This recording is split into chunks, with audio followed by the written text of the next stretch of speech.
Just like Sassy, Green-winged macaws are from South America. They are known to be the gentle giants of the Arab family.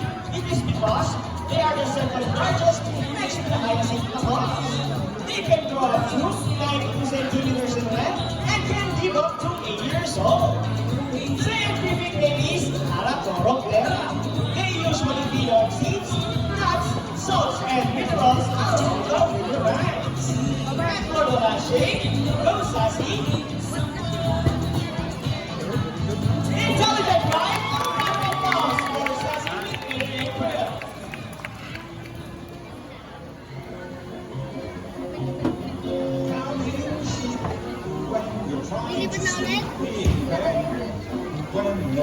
Now guys, who loves math?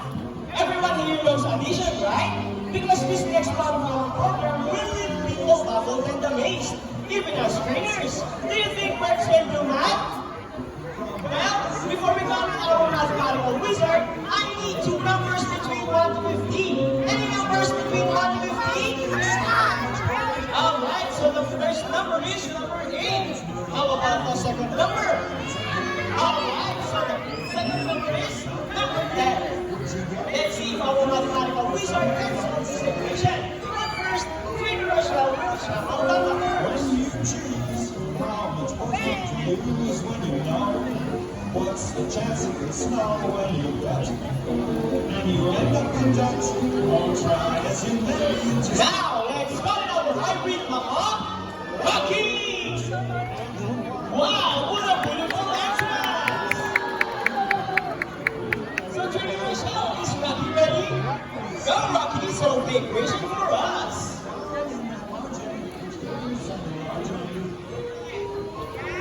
And he gets the first number correct! Off to the second number. Rocky loves numbers.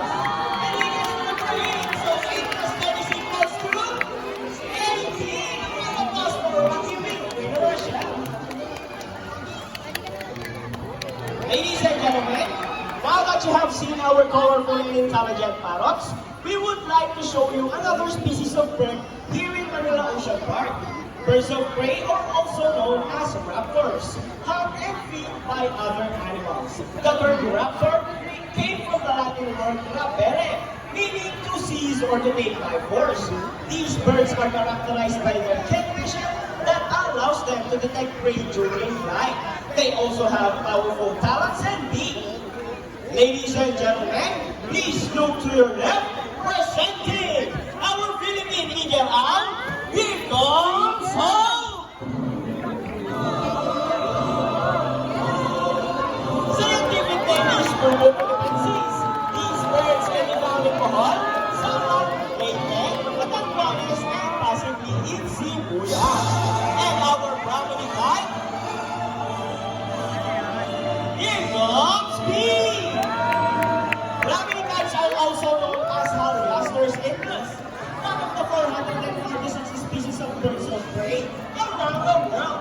These birds can be found in India, Indonesia, Bangladesh, Pakistan, including here in the Philippines. And here comes Shadow!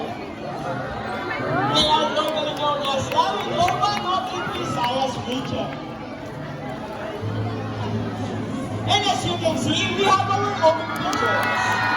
Homing pigeons has a innate homing ability, meaning they will generally return to its nest and prey. A round of applause for our raptors and their homing pigeon.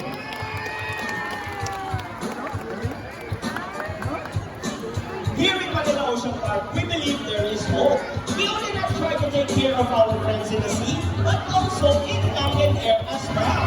Now guys, who knows the 3 R's? It's reduce, and recycle. Very good. So here is Buddy once again, and he will show us the proper waste disposal. Go, buddy.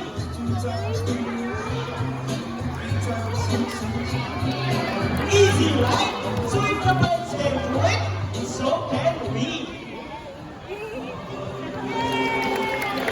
Ladies and gentlemen, we hope you all enjoyed our show. Are the birds spectacular? Well, in our own way, no matter how small the effort, let's take action in saving transportation, or even extinction. Please, let's all do our part in saving the world. Because remember, this is the only home we got. Now, let me present to you the birds and the trainers who made this show possible. Trainer Rochelle with Buddy. Trainer Sean with Rocky. Trainer April with Shadow. Trainer David with Hope. Trainer Mikey with Speed. And once again, I am Trainer Francis. Thank you and goodbye! By the way guys, please remain on your seat because we still have our Sea Lion show. Please remain on your seat and do not cross the yellow line. Thank you! Okay mga kids, kumulat, pantayan maigay, yellow line lang po tayo. Wala pong lalagpas po, salamat.